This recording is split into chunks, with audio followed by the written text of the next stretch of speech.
Simple and டேஸ்டியான sweet recipe rice cake எப்படி பண்ணுறதுன்னு பார்க்கலாம்.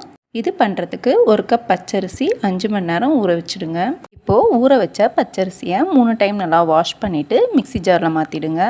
பச்சரிசியை சேர்த்துட்டு கூடவே அரை கப் போல் வடித்த சாதம், டீஸ்பூன் உப்பு, டீஸ்பூன் ஜீரகம், ஏலக்காய் தோல் எடுத்துகிட்டு சேர்த்துருங்க. தேவையான அளவுக்கு தண்ணி சேர்த்து நல்லா நைஸாக அரைச்சி எடுத்துக்கோங்க.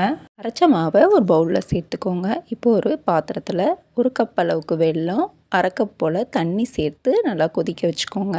அரைச்ச மாவில் அரை டீஸ்பூன் சோடா உப்பு, ரெடி பண்ண வெள்ளைப்பாகை உள்ளே சேர்த்துட்டு நல்லா மிக்ஸ் பண்ணிவிடுங்க.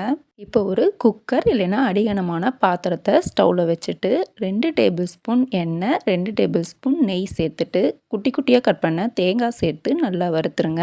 தேங்காய் நல்லா வறுபட்டதும் ரெடி பண்ணி வச்சுருக்க மாவை உள்ளே சேர்த்துட்டு குக்கருக்கு விசில் கேஸ்கெட் எதுவும் இல்லாமல் லோ ஃப்ளேமில் 20 மினிட்ஸ்க்கு குக் பண்ணிவிடுங்க. 20 நிமிஷத்துக்கு அப்புறம் குக்கர் ஓப்பன் பண்ணிவிட்டு வெந்துருச்சான்னு செக் பண்ணிவிட்டு நல்லா ஆற வச்சுருங்க. ஆறுனதும் கத்தி வச்சு இந்த மாதிரி ஓரங்களை எடுத்து விட்டுட்டு ஒரு பிளேட்டில் சேஞ்ச் பண்ணிவிடுங்க.